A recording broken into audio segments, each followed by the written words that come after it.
আপনার লজ্জা করে না একটা বাচ্চা মেয়েকে বিয়ে করতে? আপনি আমার ঘর থেকে এখনই চলে যান। তখন আমার স্বামী বলেছিল, আমি তোমাকে বিয়ে করতে চাইনি, আমার মায়ের জন্যই বিয়েটা করেছি। আমার বউ তখন বলল, আপনি এখনই চলে যান, আমার কাছে আসবেন না। আমার এই কথা শুনে আমার স্বামী রাগান্বিত হয়ে গেল। তারপর আমাকে ধাক্কা মেরে বিছানায় ফেলে দিল। বন্ধুরা, তারপর কি হয়েছিল জানতে ভিডিওটি শেষ পর্যন্ত দেখতে থাকুন। তাহলে চলুন বন্ধুরা, মূল ঘটনাটি শুরু করি। আমার মা কেমন আছে জিজ্ঞেস করতেন। এরপরে কথায় কথায় আমাকে উপদেশ দেয়া শুরু করতেন, যেটা তিনি প্রতিদিনই দিয়ে থাকেন। মা আমাকে বলতেন, মা আমার বোমাকে বিরক্ত করবি না, কারণ ও এখন ছোট মানুষ, তার সাথে জোর জবরদস্তি করার চেষ্টা করবি না। বাবা, তা এখনও বয়স কম, বাচ্চা মানুষের সম্পর্ক তা বোঝার জন্য তার আরও কিছুটা সময় চায়। আমি কোনো সম্পর্কে কথা বলছি, তুই নিজেই বুঝতে পারছিস আমি কি বলতে চাইছি। সে এখনও খুবই ছোট। স্বামী স্ত্রীর সম্পর্কের কষ্ট হয়তো এখনও সে সহ্য করতে পারবে না। মায়ের কথা শুনে আমার মাথা নিচু হয়ে গেল। মায়ের এই একই কথা প্রতিদিন শুনে আমি ভীষণ লজ্জায় পড়ে যেতাম। আমি একজন যুবক পুরুষ, সব কিছু বোঝার মতো আমারও বয়স হয়েছে, কিন্তু জানি না আমার মা কেন আমাকে বিশ্বাস করতে পারে না। আজ অবধি আমি বুঝতে পারলাম না আমার মা কি চায়। তিনি নিজেই আমার বিয়ে একটা ছোট মেয়ের সাথে করিয়ে দিলেন, আর বিয়ের পর থেকে প্রতিদিন আমার মা আমাকে একই উপদেশ দিয়ে যাচ্ছেন যে নিজের বউয়ের কাছে যাবি না, ওর সাথে কিছু চেষ্টা করবি না, ওকে কিছুটা সময় দেয়, আর এখনই তার সাথে ঘনিষ্ঠ হচ্ছে না। এই সম্পর্কে নেভানোর জন্য এখনও খুব ছোট। মায়ের এই কথাটা খুব অদ্ভুত লাগত যে মেয়ের বিয়ে হয়ে গেছে, যার বাড়ির লোকেরা তার বিদায়ও দিয়ে দিয়েছে, তাকে আমার মা এত ছোট প্রমাণ করত যেন সে কয়েক বছরের বাচ্চা মেয়ে। আমি প্রতিদিনের মতো মাথা নিচু করে বসে রইলাম। তারপরে যখন নিজের ঘরে গেলাম, তখন আমার স্ত্রী মাথা নিচু করে ঘর থেকে বেরিয়ে গেল। আমি কিছুটা অবাক হতাম। আমি ওর স্বামী, কোনো পরপুরুষ না, কিন্তু ও সবসময় আমাকে দেখে সংকুচিত হয়ে থাকত। যখনই আমি ঘরে ঢুকতাম তখনই ঘর থেকে বেরিয়ে যেত। হ্যাঁ, আমি মানছি ওর বয়স কম, কিন্তু এতটাও না যে ও আমার সাথে বসে দুইটা কথা বলতে পারবে না। আমি তো আর মায়ের কথা ছাড়া কিচ্ছু করব না, সে যাই বলে আমি তা ও মানতে রাজি আছি। কিন্তু ও তো ভুল করেও আমার সাথে কথা বলে না। আমার বইয়ের নাম দীপা, ওর বয়স এখন 15 বছর, আমার বয়স 22। আমি মানছি ওর বয়স কম, কিন্তু আমিও কোনো অশিক্ষিত অসভ্য লোক না যে ওকে কোনো কষ্ট দেব। আমার স্ত্রী হওয়ার পরেও নিজেকে আমার সামনে লুকিয়ে রাখে। এখন আমার মায়ের উপরে রাগ হচ্ছিল। এই সব কিছু আমার মায়ের কারণে হয়েছে। তার প্রতিদিনের দেওয়া উপদেশ আমার বউয়ের মাথা খারাপ করে দিয়েছে, আর মায়ের উপদেশের কারণেও সবসময় আমার থেকে দূরে দূরে থাকত। মাঝে মাঝে আমার মনে হতো দীপা সত্যিই খুব অবুঝ মেয়ে, যে এসব ব্যাপারে কিছুই বোঝে না। আমি ওকে বিরক্ত করার চেষ্টা করতাম না, তবু আমাকে দেখে খুব ঘাবড়ে যেত। রাতে আমরা দুজনে একই ঘরে ঘুমাতাম, আর নিজের বুকে এত কাছে দেখে মাঝে মাঝে রাতের বেলা আমার ঘুম আসত না। কিন্তু মাকে দেওয়া কসমের কারণে আমি কিছু পারতাম না। আমার মায়ের কথা মতো আমার বুকে কমপক্ষে 2 বছরের সময় দেওয়া উচিত। ওর বয়স না বাড়া পর্যন্ত আমি যেন অপেক্ষা করি। একটা কথা আমি কিছুতেই বুঝতে পারতাম না, যে যদি আমি ওর স্বামীর দায়িত্ব পালন না করতে পারি, তাহলে আমার মা ওর সাথে আমার বিয়ে কেন দিয়েছিলেন। কয়েক বছর অপেক্ষা করে তারপরে না হয় এই বিয়ে করতাম। আমার মনে আছে বাসরাতে আমার মা আমাকে নিজের কাছে ডেকে বলেছিলেন, একে সামলে রাখিস, এখনও তবু খুব ছোট, একটি কিছুটা সময় দিই, যাতে মন থেকে তৈরি হতে পারে। সেই সময় আমি অবাক চোখে মায়ের দিকে তাকিয়ে রইলাম, কারণ আমার বিয়ে আমার মায়ের ইচ্ছাতেই হয়েছিল। এই রাতের কথা ভেবে আমি না জানি কত স্বপ্ন আমার চোখের সাজিয়ে রেখেছিলাম। আমার মন উতলা হয়ে উঠেছিল নিজের স্ত্রীকে পাওয়ার জন্য, আর আমার মা আমার সমস্ত স্বপ্ন ভেঙে চুরমার করে দিল। আমার মুখে চিন্তার ছাপ দেখে আমার মা আমাকে বোঝাতে লাগলো যে রাকেশ, চিন্তা করিস না, বেশ কিছুদিনের ব্যাপার, যখন সম্বন্ধে ব্যাপারে বুঝতে শিখবে আর বড় হয়ে যাবে, তখন তুমি নিজের বিবাহিত জীবন শুরু করিস। কিন্তু এখন ওর সাথে কোনো কিছু না। যদি কিছু উল্টোপাল্টা হয়ে যায়, তাহলে আমরা লোকের সামনে মুখ দেখাব কিভাবে? মায়ের কথা শুনে আমি অবাক হয়ে গেছিলাম। তিনি নিজের যুবক ছেলের বিয়ে দিয়ে এ কেমন কথা বলছেন? আমি একটা যুবক পুরুষ, আমারও কিছু চাহিদা আছে। নিজেকে সামলাব কিভাবে? আমি মায়ের দিকে অবাক চোখে তাকিয়ে বললাম, যদি আমার স্ত্রী এখন যুবতী না হয়ে থাকে আর সে যদি আমার থেকে আলাদা থাকে, তাহলে এরকম মেয়ের সাথে আমার বিয়ে দিলে কেন? দুনিয়াতে কি মেয়ের অভাব পড়েছিল? আমি একটা যুবক পুরুষ, কোনো ছোট বাচ্চা না যে নিজের স্ত্রী বর হওয়ার জন্য অপেক্ষা করব। আমার কথা শুনে আমার মা লজ্জিত হয়ে বলল, সমস্যায় পড়েছি, বিয়ে তাড়াতাড়ি দিতে হয়েছে। মেয়েটা সুন্দরী আর সরল, কিন্তু অনাথ। ওর দাদা বৌদির যত তাড়াতাড়ি সম্ভব ওকে বাড়ি থেকে বিদায় করতে চায়। তাই তো ওর সাথে একটা বিবাহিত বুড়ো সম্বন্ধ দেখেছিল। আমার বান্ধবীর মেয়ে, আমি ওকে এরকম অবস্থায় ছাড়তে পারিনি। যদি ওর বিয়ে তোর সাথে না দিতাম, তাহলে এতদিনে ওর দাদা ওর কপাল পুড়িয়ে দিত। ওর জীবন বাঁচানোর জন্য ওর বিয়ে তোর সাথে দিয়েছি। এই সত্যটা জেনে আমি চুপ হয়ে গেলাম। আমার মা আমার মাথায় হাত দিয়ে বললেন, আশা করছি তুই আমার মান রাখবি।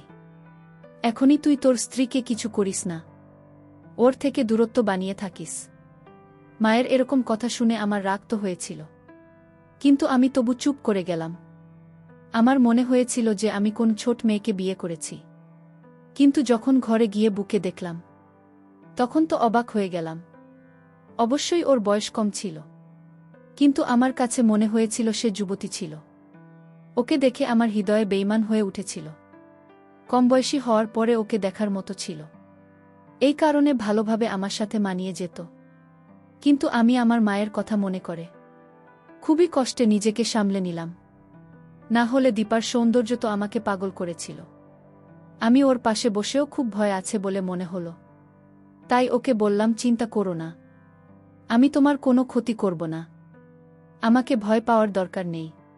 আমি যখন ওর পাশে গিয়ে বসলাম, তখন সে ভয়ে কাঁপছিল। আমি অনুভব করতে পারছি যে ওর চোখে জল এসে গেছে। ওর গোলাপি মুখ ভয়ের কারণে সাদা হয়ে গেছে। আমি ওকে সান্ত্বনা দিয়ে বললাম, দীপা, তোমার এতটা ভয় পাওয়ার দরকার নেই। আমি তোমার সাথে কোনো জোর করব না। আমি অবাক হয়ে ভাবছিলাম যে ও আমাকে দেখে এতটা ভয় কেন পাচ্ছে। ওর চোখে মুখে ভয় পরিষ্কার বোঝা যাচ্ছিল। যদিও আমি কোনো শব্দিত টাইপের মানুষ না। সবে মাত্র কিছুদিন আগে আমি চাকরি পেয়েছি, আর আমার মা হঠাৎ করে আমার বিয়ে দিয়ে দিলেন। আমি তো এই হঠাৎ বিয়ের কথা শুনে হতভম্ব হয়ে গিয়েছিলাম। আমার ছোট ভাই পড়াশোনা করার জন্য বাহিরে আছে, মা ওর জন্য অপেক্ষা করেনি।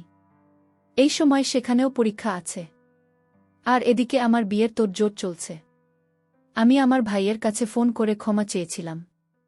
তখন ও আমাকে বলেছিল, কোনো ব্যাপার না দাদা, আমি সব জানি, কিন্তু পরীক্ষা আছে বলে আমি আসতে পারছি না। সামনের পুরো মাস আমি খুব ব্যস্ত থাকব। তুমি বিয়ে করে নিজের বিবাহিত জীবন ভালো করো, আমাকে নিয়ে চিন্তা করার কোনো দরকার নেই। ভাইয়ের রাগ না হওয়া আমাকে পুরোদমে অবাক করে দিয়েছিল। আমরা দুই ভাই একে অপরের খুব কাছাকাছি ছিলাম না, কিন্তু আমি আমার ভাই এবং বোনকে খুব ভালোবাসতাম। নিজের বিয়ের সময় ভাইয়ের অনুপস্থিতি আমি অনুভব করতে পারছিলাম, কিন্তু আমার ভাইয়ের তো কোনো ব্যাপারই ছিল না। বিয়ে সুন্দরভাবে হয়ে গেলে আমার কোনো সমস্যা হয়নি, কিন্তু এখন মায়ের ব্যবহার আর বউ আমার থেকে পালিয়ে বেড়ানো। মায়ের সবসময় আমাকে উপদেশ দেওয়া যে নিজের বুকে কোনোমতে কষ্ট দিবি না। কিছুই বুঝতে পারছি না। আমার মা সবসময় বলতো, দীপা এখনো ছোট বাচ্চা, কিছুই বোঝে না এটা সেটা, কিন্তু এটাও সত্যি যে আমার স্ত্রী কোনো ছোট বাচ্চা না। পুরো যুবতী মেয়ে। ওর সেজেগুজে রেডি হয়ে নিজের বান্ধবীদের সাথে দেখা করতে যেত, তাদের সাথে হেসে হেসে কথা বলতো। শুধু আমার সাথে কথা বলতো না, ব্যাস আমি ওকে মন ভরে দেখতাম। কিন্তু আমার মাথায় সব সময় আমার মায়ের উপদেশ ঘুরতে থাকত। কিছুদিনের মধ্যেই আমার মেজাজ খিটখিটে হতে লাগল। সাধারণ ব্যাপার নিয়ে আমি রাগান্বিত হতাম। আমি একটা যুবক ছেলে, আমার আবেগ আমাকে শান্তিতে থাকতে দিত না। আমার বউ আমার বিছানাতে এক সাইডে শুয়ে থাকত। রাতের পর রাত আমার ঘুম আসত না। মন চাইতো সব কিছু ভুলে আমি দীপাকে, কিন্তু মায়ের কথা ফেলতে পারছিলাম না। যদি তিনি জানতে পারেন, তাহলে আমার সম্মান তার চোখে শেষ হয়ে যাবে। এই ভেবে আমি নিজেকে সামলে করে নিতাম। এটা এমন একটা বিয়ে যাতে নিজের বউয়ের থেকে দূরত্ব বানিয়ে থাকতে হচ্ছে। এখন আমার অফিসের কাজে মন বসছে না। আমি মনে প্রাণে চাই তা যখন আমি ক্লান্ত হয়ে বাড়ি ফিরব, তখন আমার স্ত্রী এসে আমার যত্ন করবে। রাতে যখন ক্লান্ত হয়ে ঘুমাব তখন সমস্ত ক্লান্তি ভুলে ওর সাথে শান্তিতে। আমার মন চাইতো যখন সেজেগুজে রেডি হয় তখন আমি ওর প্রশংসা করি, ওর জন্য বিভিন্ন গিফট নিয়ে আসি। কিন্তু আমাদের মধ্যে এরকম কোনো সম্বন্ধই নেই। যদি আমি ভুল করি ওর জন্য কোনো গিফট নিয়ে আসতাম বা কখনো প্রশংসা করে দিতাম, তখন এমন ঘাবড়ে যেত যে আমি কোনো অপরাধ করে ফেলেছি। ওর সুন্দর মুখের উপরে ভয়ের ছাপ স্পষ্ট ফুটে উঠত। আরও তাড়াতাড়ি করে দৌড়ে আমার কাছ থেকে পালিয়ে যেত। এই সব কিছুই খারাপ লাগত। তাই আমি দীপাকে ওর অবস্থাতেই ছেড়ে দিলাম। কিন্তু চাইলেও আমি ওকে দেখা করতে পারছিলাম না। আমরা একই ঘরে থাকতাম, একই বিছানাতে ঘুমাতাম। আমি তো তবু ওর স্বামীও যখন সেজেগুজে থাকত তখন আমার চোখের দিক থেকে সরতই না। আমার এইভাবে তাকানো আমার মা বুঝতে পেরে যেত আর আমাকে পেয়ে বলতো, তখন এটা কী রকম ব্যবহার আমি দেখছি, তুই দীপার দিকে একটু বেশিই নজর দিতে শুরু করেছিস। তুই কি আমার কথা ভুলে গেছিস? মায়ের কথা শুনে আমি লজ্জায় পড়ে যেতাম। মাকে খুব ভালোবাসতাম, তাই মায়ের কথা অমান্য করে কিছু করতে পারছিলাম না।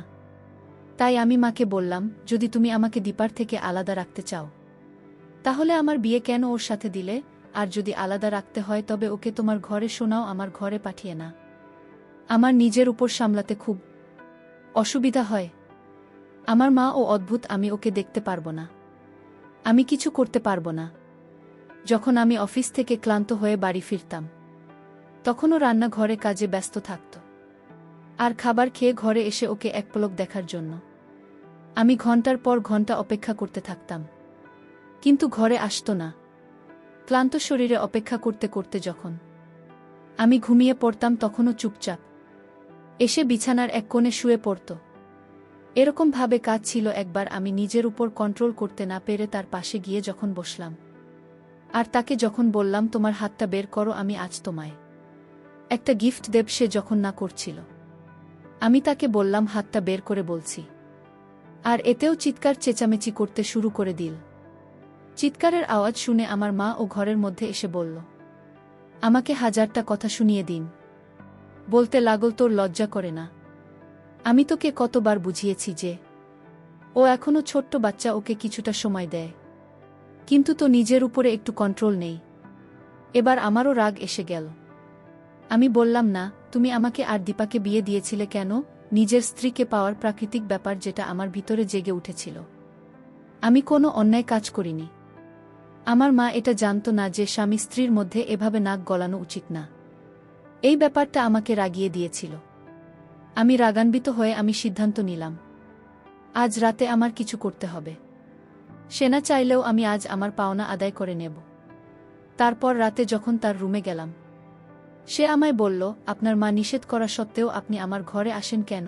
আমি বললাম, সেই জবাব কি তোকে দিতে হবে? এই কথা বলে আমি তাকে বিছানায় ধাক্কা মেরে ফেলে দিলাম। তারপর বন্ধুরা বুঝতেই পারছেন কি করেছিলাম। কিন্তু বন্ধুরা, আমি তা করে ভুল করেছিলাম, কারণ কিছুক্ষণ পর আমার স্ত্রী অজ্ঞান হয়ে পড়েছিল। তারপর তাকে হাসপাতালে নিয়ে গেলাম। তারপর ডাক্তার বলল, ওর উপর কঠিন অত্যাচার করা হয়েছে, যা তার পক্ষে মেনে নেওয়া সম্ভব ছিল না। কিছুদিন পর তাকে বাড়িতে নিয়ে আসলাম আর সিদ্ধান্ত নিলাম আমি বিদেশ চলে যাব। প্রিয় বন্ধুরা, গল্পটি ভালো লাগলে অবশ্যই কমেন্ট করে জানাবেন। আর নিয়মিত এমন আলাদা স্বাদের গল্প শুনতে ভিডিওটিতে লাইক এবং চ্যানেলটিকে সাবস্ক্রাইব করে সাথেই থাকুন। আর হ্যাঁ, নোটিফিকেশন বেলটি অল করে রাখবেন, যাতে পরবর্তী গল্প সবার প্রথমে আপনাদের কাছে পৌঁছে যায়। ধন্যবাদ বন্ধুরা, ধন্যবাদ সবাইকে।